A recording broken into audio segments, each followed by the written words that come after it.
Swedish people will just be there. They will not look at you. They will make the situation even more awkward by probably talking to you as they look at this guy.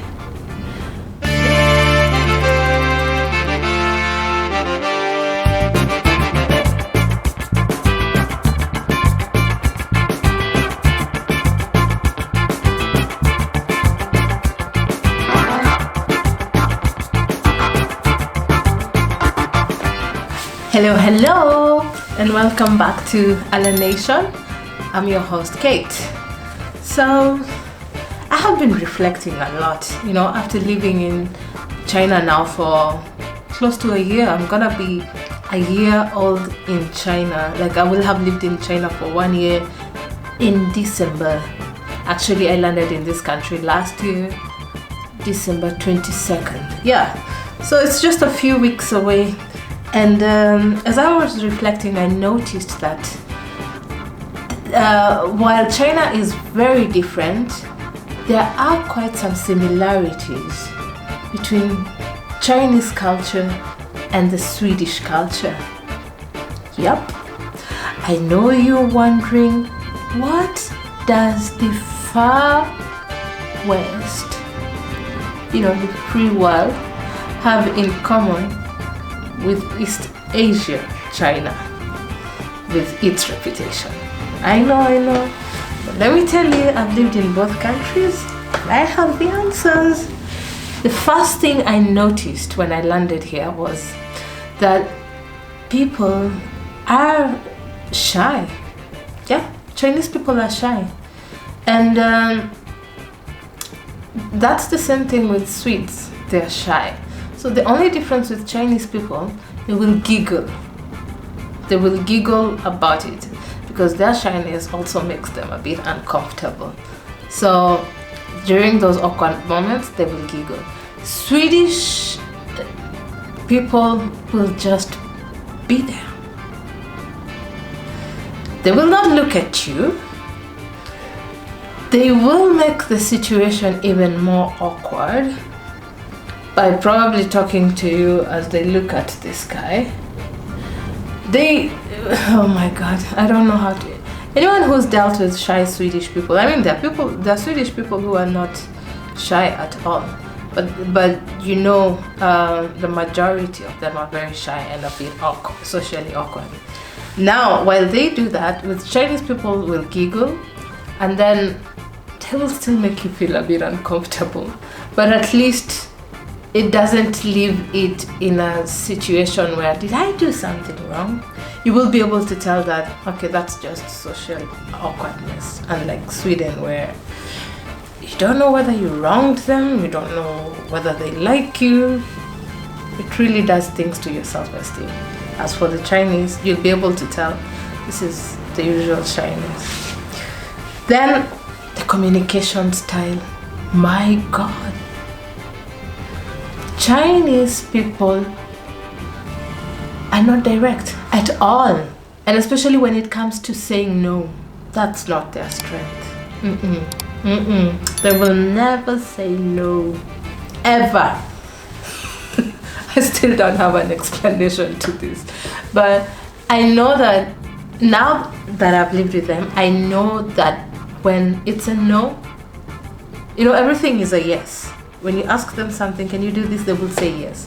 But I have learned that these yeses, there's a yes, I can do it. There's a yes, maybe. And that yes means, yes, I will go and ask someone else to do it, or I will look it up in the internet, or I will learn. And then there's yes, that's a definite no. So, and before you know that, can really be annoying. Now that's the Chinese.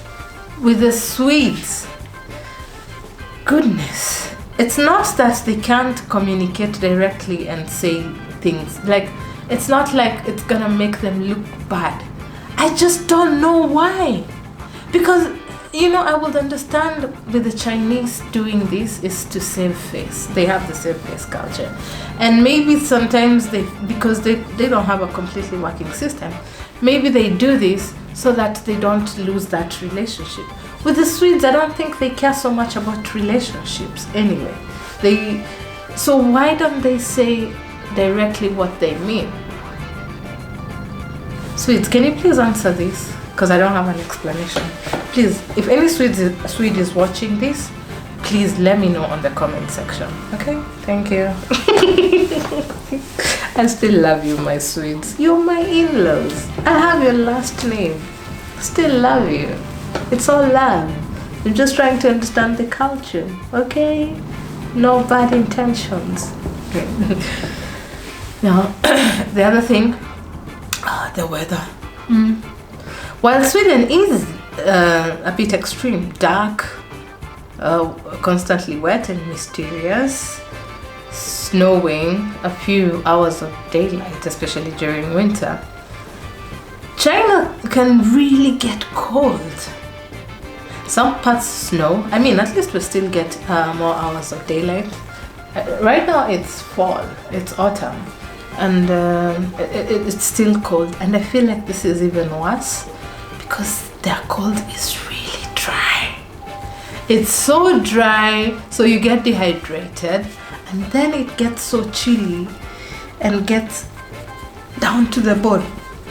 Sometimes I feel like in Sweden when it's cold, it's not, if it's negative, if it's 9 degrees, even if it goes to -1, you already adapted to the cold. With China, I don't know, I can't explain it, but I have struggled with the cold here more than I've struggled in Sweden. In fact, with Sweden, I never struggled with the cold. It was just the darkness that I struggled with. So yeah, both countries are very cold, and they both have the 4 seasons. The other thing is that trust is a big thing in both countries. You might have all the qualifications in the world, but for as long as you don't have someone who knows you and trusts you, you will miss out on opportunities. So in China, they call it guanxi. Yeah. So you build trust, and that trust leads to a good relationship, and that means someone can recommend you or you can do business together. But it's a big thing, and it's the same thing with Sweden. You could have all the qualifications in the world, but as long as you don't know anyone, getting that job is not an easy a walk on the park. It's not a walk on the park, no. You know how it is. You need to know someone. And I think that's not just in those 2 countries, it's in the rest of the world. But I feel like in these 2 countries, as compared to Kenya, that's a big deal. It is. Yeah. Another thing I noticed is that the fitness culture among the old people is very common. Every time if you walk out outside, you'll see Chinese people, Chinese boomers, running, dancing in the park together just to stay fit. When I go to the gym, who lifts the most? It's the older generation. That is quite impressive. Same as Sweden. I saw a lot of boomers in the gym. And I like that. That's something you can actually copy. Yeah. The other thing is the reliable transport system in both countries. I don't know what would happen to me if I moved back to Kenya. I don't know. The ease of just walking out of the house and knowing that if I go to the subway, I'm gonna find transport to take me to the next place. Or if I go, in the case of Sweden, you'll find a tram at a certain time. Sweden is even now more specific. You have an app, you know when the tram or the bus is going, or the train rather, and it helps you to plan your schedule as compared to some other countries that we love so much because that's where we were born. I hope that one day we Africans will enjoy some of these things. Very simple conveniences that add so much value in our lives. Why do our governments do this to us? But yeah, that's something that I've really enjoyed living abroad. And it's well, with China, it's really affordable. It's cheap. Sweden, on the other hand, well, but the wages are higher, so it is what it is. And you see now, because you have good public transport system, you don't even need a car. You don't need to use taxis often. And China, taxi is also very cheap, very cheap. But I guess it's the advantage of having a huge population, and as well, these vehicles are manufactured here or in nearby countries. So yeah. The other thing common is, and this is very shocking, because Chinese culture is very family oriented, but individualism is really creeping in China. Of course, in Sweden and most West countries, that's something that has been there. Everyone knows it exists. But I was very shocked to see it in China as well. And people, the younger generation is now actively embracing individualism. They don't want to socialize. I remember asking my colleague, what did you do over the weekend? Nothing, I slept. And this is someone younger than me, they're in their 20s. They actively make sure that they're not meeting other people. And if they're meeting, it's not even to create friendships. This is just to do things in common. So I think there's an app where you look for, if you want to party, you look for a party buddy. That's sad though. Yeah. Well, yeah, those are some of the things that I could think about today. If you have anything else that you think I missed out, let me know. I don't know if there's a lot of people in my audience who has experience between China and Sweden, but you never know. You never know who's watching. Yeah, as usual, like, share, and subscribe. Until next time, toodoo!